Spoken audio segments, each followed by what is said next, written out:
Hi, I'm Jonna McCooey. And I'm Amy Olds. And we're back with Fairport Forward. Today, we're going to be talking about multimodal transportation in our village, learning about what that means, all the things that we've got in place from a multimodal transportation perspective, how we can better support all the ways people come to our village. We've got a great guest today who can add some good commentary to that, has some good ideas. So let's get into it. As always, are talking about our DRI survey. And when we did the survey, there were a few DRI projects related to transportation on the whole. Mm-hmm. And though when we talk about transportation today, we're talking about walking, biking, driving, boating because you're coming on the canal. You might even take a bus to the village of Fairport. Maybe I'm leaving out any ways, but those are some good ways. Yeah. So the projects that we had in the DRI application that related to transportation included the trolley project, an exciting one that I hope we get into a little more later, our wayfinding and signage projects, some improvements to our harbor. Those are the main three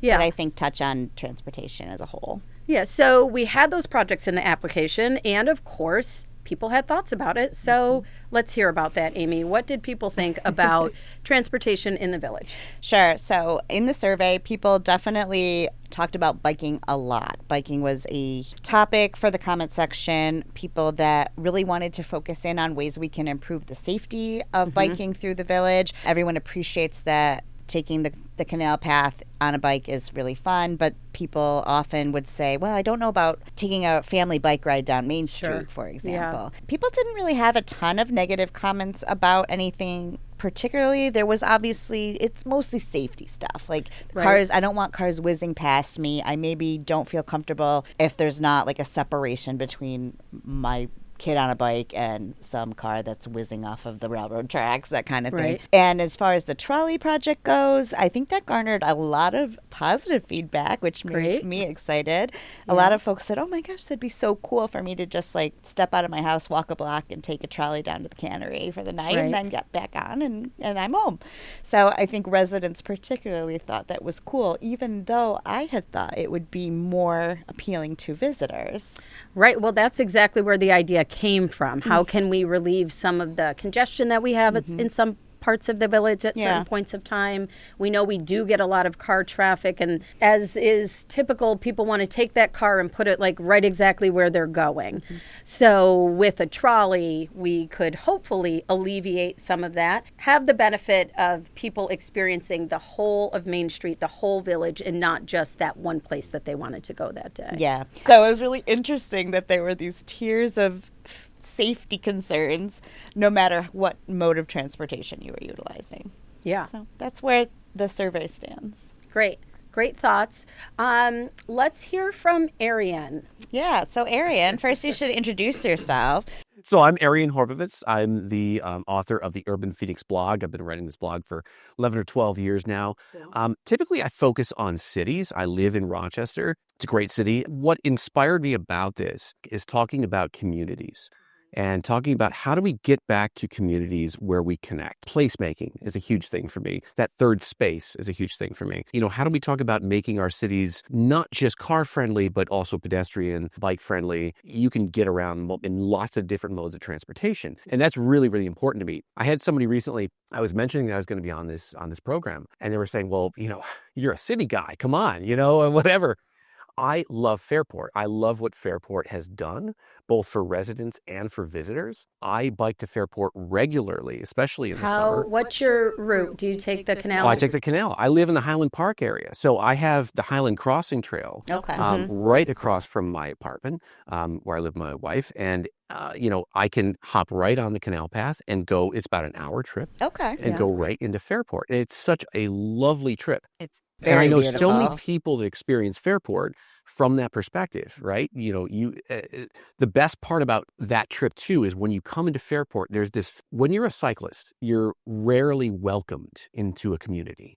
And you have that really neat kind of, you know, entryway, you know, from the canal path, the Empire State Trail there, into the community. And you feel like you're welcome. There's bathrooms there if you need to use them. That's a really amazing small amenity that is a big deal for, you know, if you're going to approach the community that way.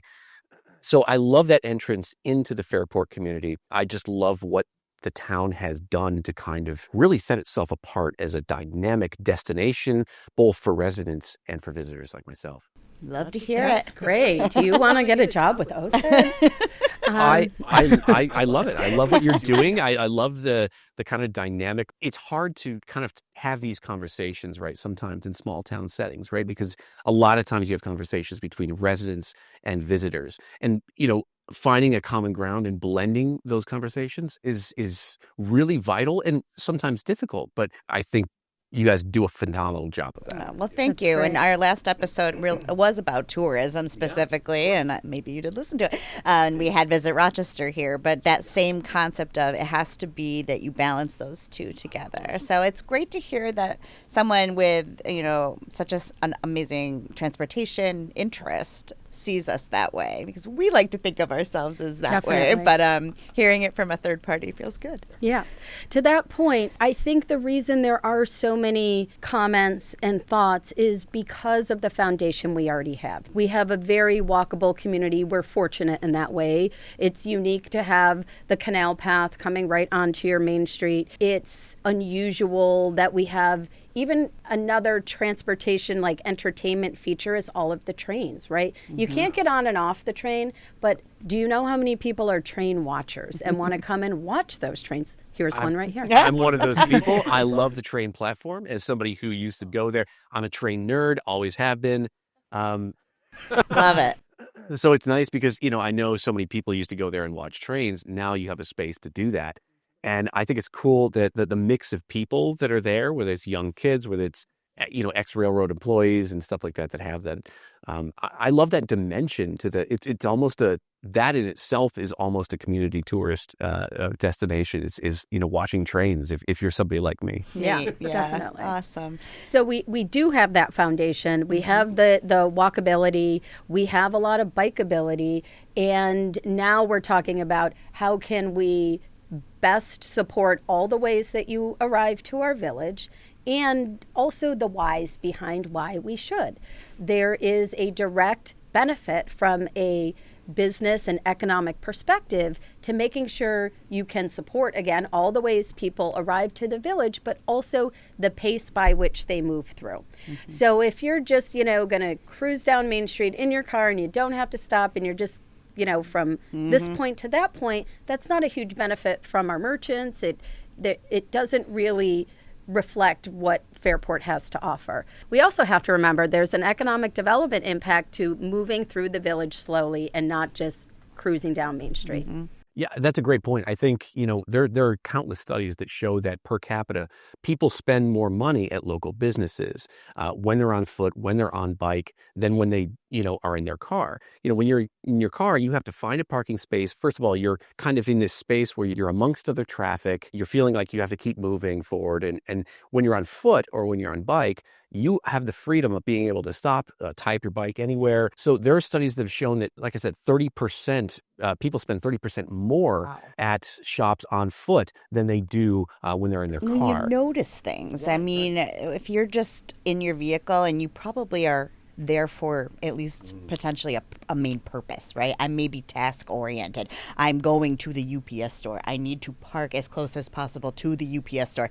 I don't notice that this shop window has a new display of cute stuff, or a new little shop just opened, or I could just go grab a coffee real quick. So when you're slowing down, that's what we're going to call this episode Village Speed. Yes. Village Speed. It's not about rush, rush, rush. It's about embracing the character and charm of what Fairport can be, and maybe not getting all cranky when the lift bridge is up or when a train's going by, but instead remembering it to celebrate those moments of village speed and remembering it is a strength for us. Yes, Amy, that is, you mentioning that, talking about the trains and talking about the lift bridge are two key elements. I wrote a piece on how this helps make Fairport such a vibrant place. Ooh, we'll link it in the show notes. Yeah. So think about like if you're ever a pedestrian, right? You've been a pedestrian, I'm sure, at one point or another along a busy, fast-moving traffic street, right? It's not fun. It's not a good experience, right? when traffic moves slowly, sometimes it's inhibited by, a train or a lift bridge in Fairport, for example, or just general traffic on Church Street, right? But you feel like the cars are not moving that much faster than you.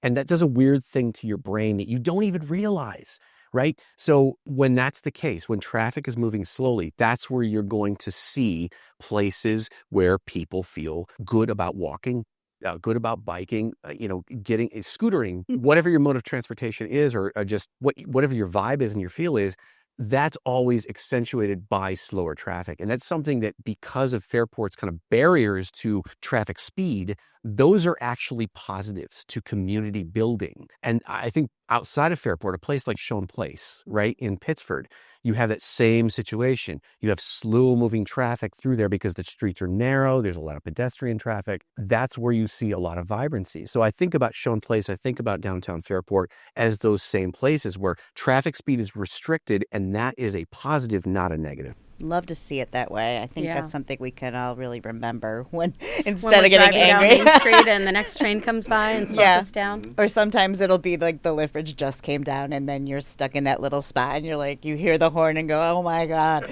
But you're right. It is wonderful for our merchants. It's wonderful for our vibes. And everyone loves the vibes. Yes, definitely. So we've definitely discovered through all of this conversation. So we've got this great foundation. I'm interested to talk about how do we take it to the next level. We know we have a bikeable community. People are riding their bike down the towpath. They're coming, they're staying, they're passing by. Maybe they're on foot. What are the ways that communities like ours can enhance what we have on offer and through that cycle, attract more folks to our downtown? Yeah, I think there's a lot of opportunities for Fairport to, especially from a cycling perspective on the canal there, to kind of welcome more of that modality, right? Church Street, interestingly enough, has, is a major thoroughfare, right? And you have Church Street, even though most of our listeners do know Church Street is 31F, but yes, it's 31F if you're not from Fairport. That's Church Street. And how most of our car traffic arrives to our village is right up 31F. Then you're on Church Street and in our village. So Church Street has those, shoulders. They're not necessarily bike lanes, but you have that opportunity, that space, to explore in the future, maybe putting up some bollards along there so that cyclists. So the interesting thing, if you're on bike and you're looking to bike for transportation, not just for, or even for recreation as well.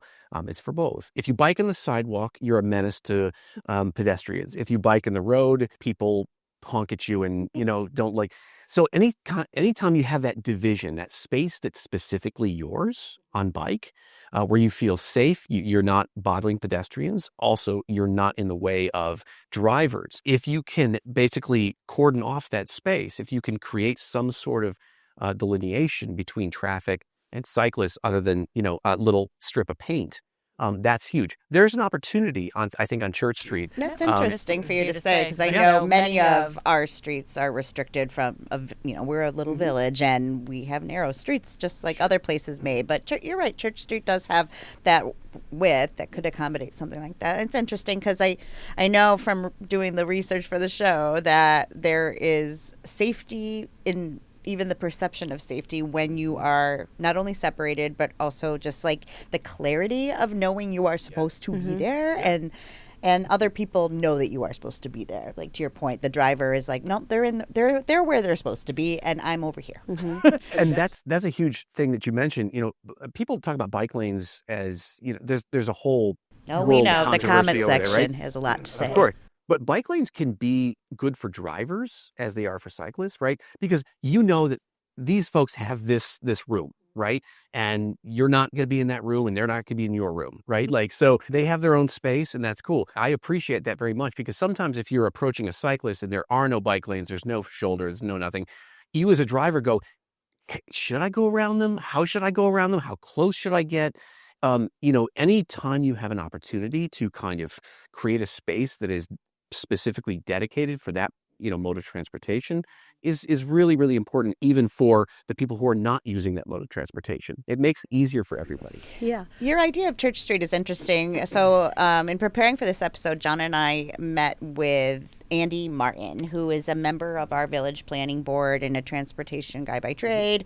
He had some very similar points of view and knows when he talks about bike lanes, he talks a lot about how it's not that we just put bike lanes everywhere. It's that you also have to have like reasonable expectations of what can work here, and that it's not as simple as just throwing them up everywhere and just, well, there they are, have fun, and go forth. Even another point from that conversation with Andy is that bikers are not all equal, right? There are the type A biker.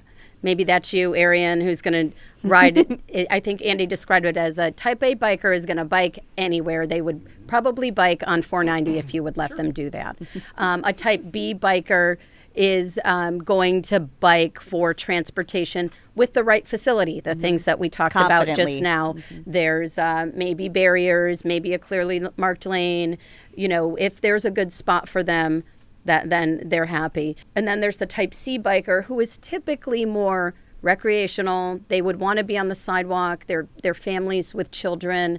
They probably also don't feel safe in that bike lane. And so it's important to remember as we look at solutions or opportunities that it's not a one size fits all, and a bike lane down Main Street doesn't necessarily make it any easier for that family and young kids to bike down Main Street if they're too close to traffic or so. Andy was talking about maybe finding that type of biker might be more interested in a bike only area or an area where I'm going to take my kids down and we're going to putz around for an hour and then we're going to grab ice cream after, but we're not going to spend all of our time biking up and down the Main Street downtown corridor of Fairport. But still connections are important for those. So do you have any thoughts about the concept of we may have opportunities within the village to create more bike lanes or bike boulevards and those kinds of things, but also can we create opportunities to connect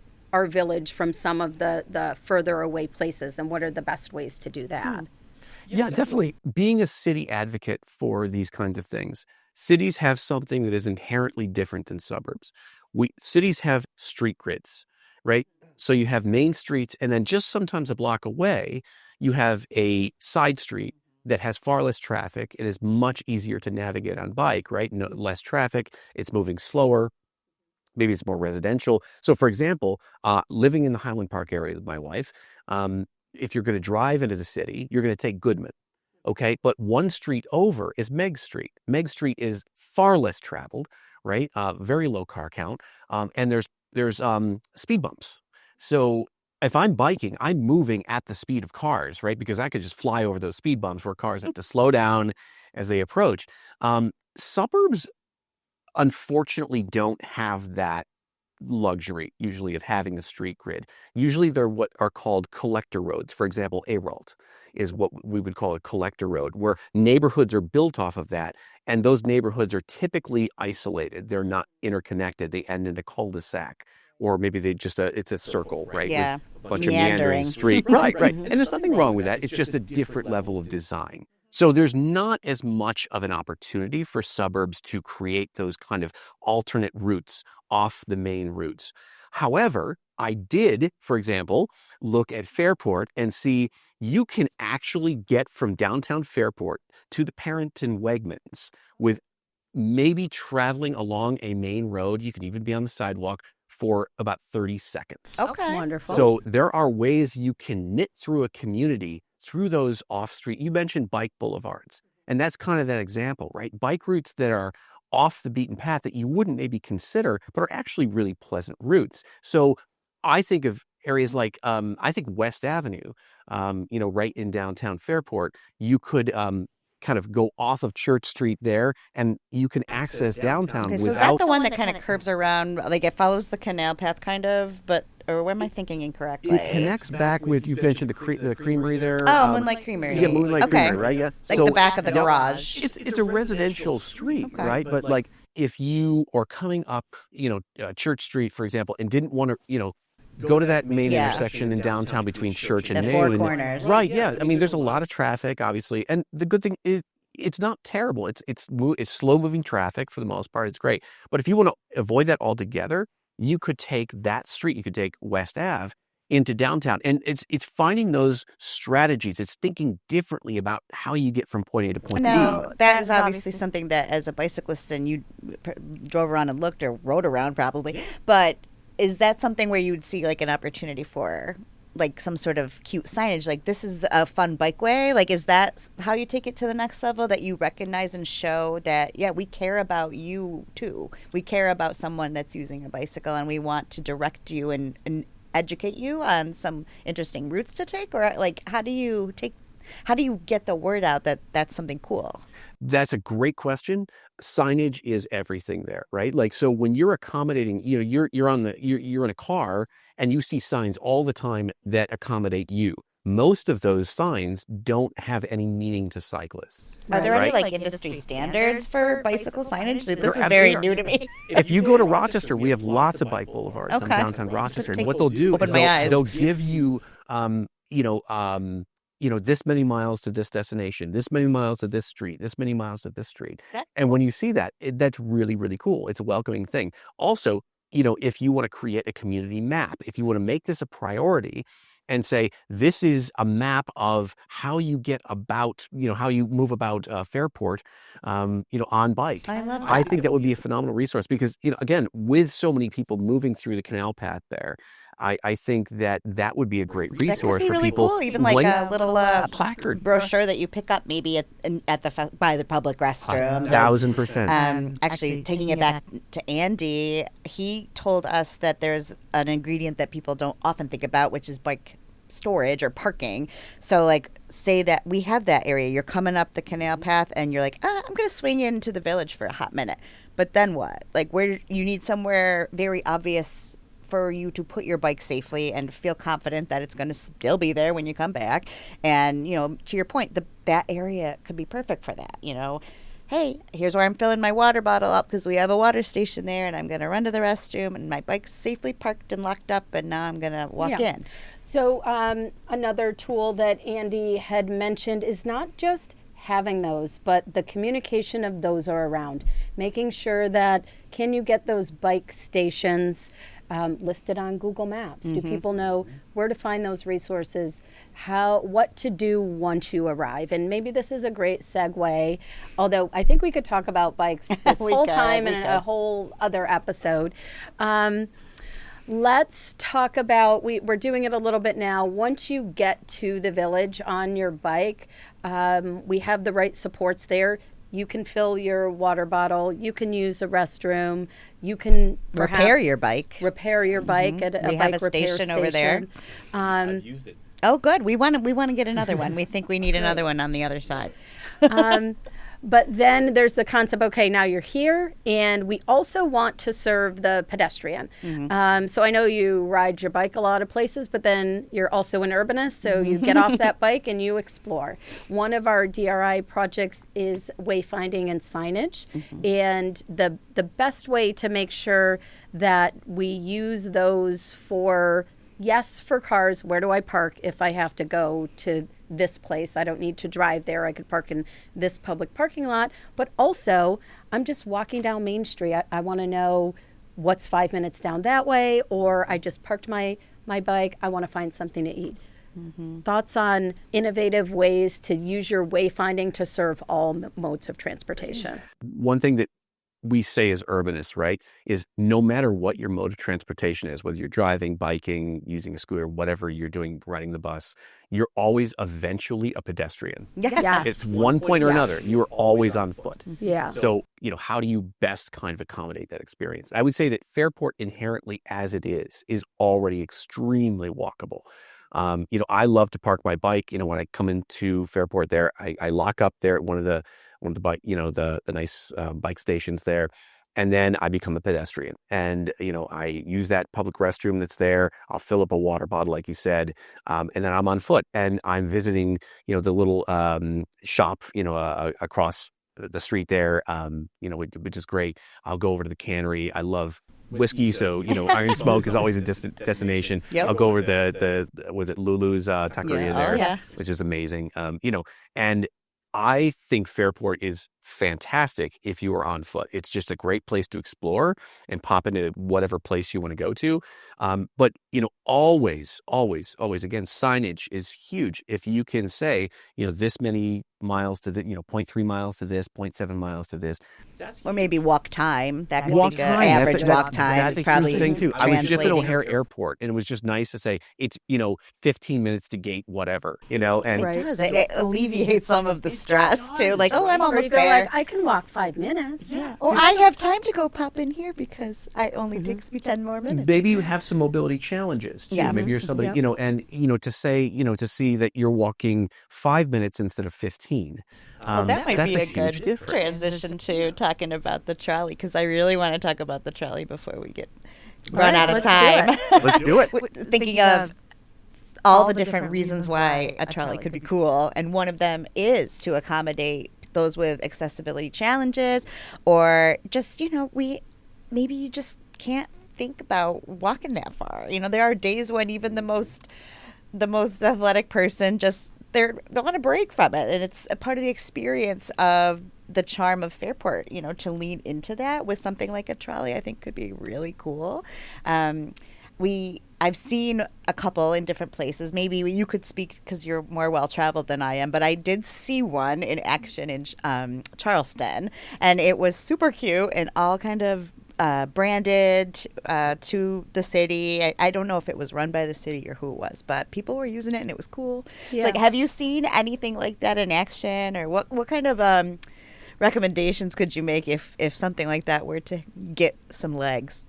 Yeah, definitely. And when you're talking trolley, I assume you're not talking like tracks in the ground. No, You're talking a we bus call it a that- trolley. Yep. It's don't tell anyone. It's a shuttle bus, But cute. but a cute shuttle bus that looks like a trolley and that fits the aesthetic of the village.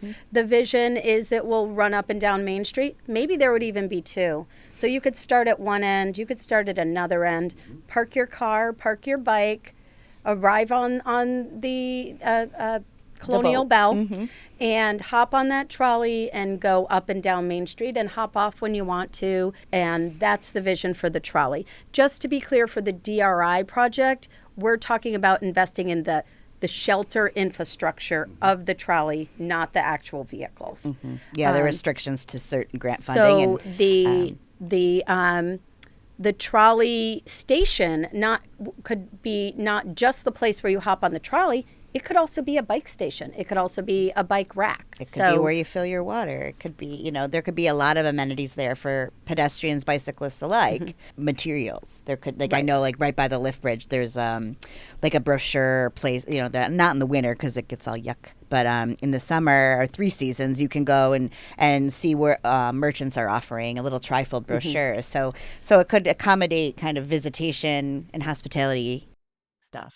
Yeah, the opportunity for that is huge. I've seen that in even smaller communities. My aunt and uncle in New Hampshire have a circular trolley that kind of goes around their neighborhood. It's a little kind of destination, and that's the cool thing is that's cool for residents and for visitors, right? So if you want to spend an evening in downtown, for example, especially if you connect that circulator with parking, That's the idea. now you're not just trying to find spaces for people to park downtown. You're also alleviating that congestion, that traffic congestion downtown by taking a whole bunch of people that would otherwise be in a car.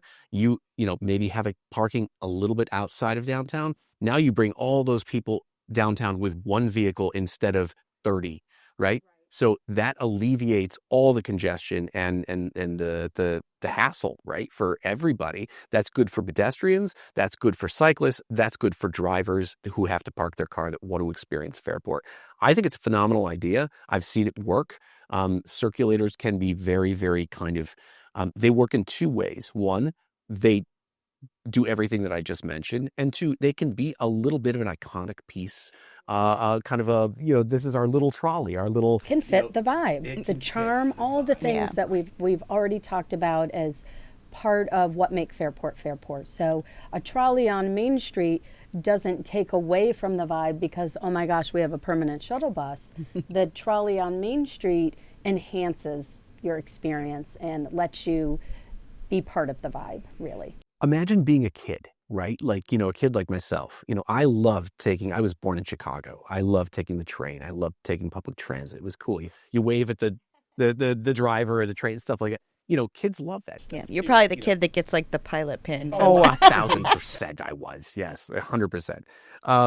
So you think about families and stuff like that. That can be part of the experience too. Yeah, that's true. It's almost a little Disney World-ish, where you kind of like, oh, I'm going to get on the trolley and we're going to go to downtown and we're going to. It's memorable. We're going to get some ice cream and it's going to be awesome. It could be a really unique differentiator. I feel like that's the same thing, but it just really could lean into what we already have going for us. So I just love the idea, and maybe it'll happen, maybe it won't, but there definitely was some support there in the survey comments. A lot of people were like, that is a cool idea. Yeah, I think that there's also some trolley routes in Fairport, and I wish I knew more specifics, but I know there used to be trolleys that ran all the way to the city way back in the day. But then I think even more recently they've talked about it, like the Dockmaster Little Hut, that is an old trolley station, as is like Liftbridge Yarns. So there's some interesting history there. So it's not just coming out of nowhere either, which I think makes it even cooler. That is true because, Fairport was a big railroad town. So, to kind of, again, lean into that sort of thing, would be kind of a neat, I think, piece, to kind of express that this is how we used to be. We're bringing a little bit of that back. Yeah. I think that would be a really neat additive. Yeah. Cool. So this has been such a great conversation. We have so much foundation already from a walkable, bikeable, multimodal community, and so many opportunities with the DRI or in general to grow and build on that. Arian, you've been such a great guest. Any closing thoughts for our listeners? No, I got to say what you're doing in Fairport, what Fairport is doing as a whole is phenomenal. Like I said, I love being close to the city, but if I were to move outside of the city, Fairport would be where I would be. Awesome. I absolutely love the community. I love the forward thinking, but I also love, that residents are also being considered to finding that middle ground. I think Fairport is doing such a great job of being a destination while also being true to the people who live there and call it home. Thank you so much. It feels so nice to hear that. And I just value your opinion on this topic so much. What was funny was when I said to Brian, my husband, hey, I had to find a guest for our multimodal episode. I said, I'll give you one guess who it is.